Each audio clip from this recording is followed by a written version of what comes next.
उस पल मुझे उसे डांटना चाहिए था, लेकिन मेरे अकेलेपन ने मुझे कमज़ोर कर दिया था। मैंने उसे रोका नहीं। हेलो दोस्तों, आज की इस कहानी में आप सभी का स्वागत है। मैं हूँ रीना। मैं एक जानी-मानी कॉर्पोरेट ऑफिस में ऊंचे पद पर काम करती हूँ। पति और एक बच्चे के साथ मेरा संसार किसी तस्वीर की तरह सजा हुआ था। मेरे पति सज्जाद हमेशा अपने बिजनेस के सिलसिले में व्यस्त रहते थे। जिंदगी में सुख सुविधाओं की कोई कमी नहीं थी, लेकिन कहीं न कहीं एक खालीपन था। शायद उसी अकेलेपन से इंसान अपनी जिंदगी की सबसे बड़ी गलतियां करना शुरू कर देता है। हमारे पुराने ड्राइवर के जाने के बाद इंटरव्यू देकर असलम काम पर आया। 25-26 साल का युवक, गठीला बदन और आंखों में एक अजीब सी शरारत। पहले दिन से ही मैंने गौर किया कि रियर व्यू मिरर शीशे में उसकी नज़रें मेरा पीछा करती थीं। मुझे लगा शायद यह मेरा वहम है, लेकिन असलम की चाल ढाल में एक अनजाना बुलावा था। ऑफिस से लौटते समय ट्रैफिक में असलम अक्सर गाने चला देता था। उन गानों के बोल बहुत ही अजीब और लुभावने होते थे। कभी कभी मैं अपने कपड़ों को लेकर असहज महसूस करती, क्योंकि मुझे पता होता था कि असलम की नज़रें मुझ पर टिकी हैं। उसी बेचैनी से धीरे धीरे एक तरह की निषिद्ध हलचल पैदा होने लगी। सज्जाद तब देश से बाहर थे। घर पर मेरे और काम वाली के अलावा कोई नहीं था। एक दिन तेज बारिश की वजह से ऑफिस से लौटते समय काफ़ी रात हो गई। गाड़ी में बड़ी ही चल रहा था, लेकिन असलम की बातें और उसके तिरछी नज़रों से देखने का अंदाज माहौल को गर्म कर रहा था। उसने कहना शुरू किया, मैडम, आप जैसे इंसान का अकेला रहना क्या शोभा देता है। सर तो आपको वक्त ही नहीं दे पाते।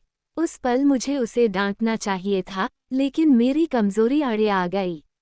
मैंने उसे रोका नहीं। उस रात गाड़ी की पिछली सीट पर हम एक गलत रास्ते पर निकल पड़े।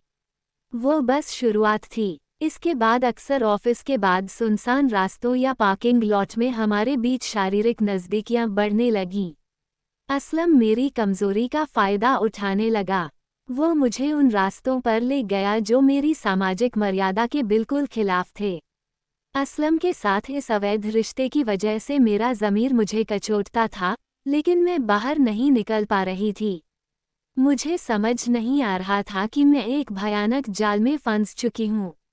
असलम अक्सर काम छोड़कर अपने फ़ोन पर अश्लीलता में डूबा रहता और मुझे भी उन चीज़ों के लिए उकसाता। मेरा व्यक्तित्व और सम्मान धीरे धीरे धूल में मिल रहा था। एक दिन जब मैं घर लौटी, तो देखा कि असलम मेरे बेडरूम में घुस आया है। मेरी बेबसी का फ़ायदा उठाकर उसने मेरे साथ बहुत ही अभद्र व्यवहार किया।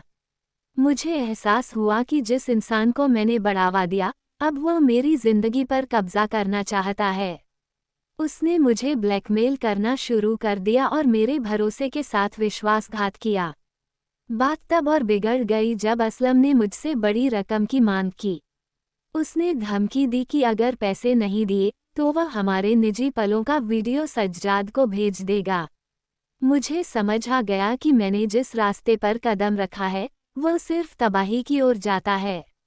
मेरी रातों की नींद हराम हो गई थी। हर पल मैं एक मानसिक प्रताड़ना के डर में जीती थी। आखिरकार मैंने फैसला किया कि इस तरह डर डर कर जीने से बेहतर है कि सब सच बता दूं। सज्जाद के वापस आने पर मैं फूट फूट कर रो पड़ी। मैंने उन्हें सब बता दिया, कैसे मैं भटक गई थी और कैसे प्रलोभन का शिकार हुई।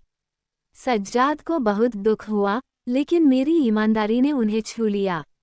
उन्होंने मुझसे नफरत करने के बजाय कानूनी रास्ता अपनाया। पुलिस ने असलम को गिरफ्तार कर लिया और उसके फ़ोन से सारी जानकारी मिटा दी गई। हालांकि मैंने अपना खोया हुआ सम्मान पूरी तरह वापस नहीं पाया, लेकिन मैं अपने ज़मीर के सामने साफ हो गई। किसी भी गलत रास्ते पर कदम रखने से पहले उसके अंजाम के बारे में ज़रूर सोचना चाहिए। अश्लीलता और पाप में डूबा मन सही फैसले लेने की शक्ति छीन लेता है। तो दोस्तों, कहानी आपको कैसी लगी? कमेंट में ज़रूर बताएं। और अगर आप इस चैनल पर पहली बार आए हैं, तो सब्सक्राइब करना न भूलें। ऐसी ही कहानियों के लिए जुड़े रहें। जल्द ही नई कहानी के साथ मिलेंगे, तब तक के लिए अलविदा।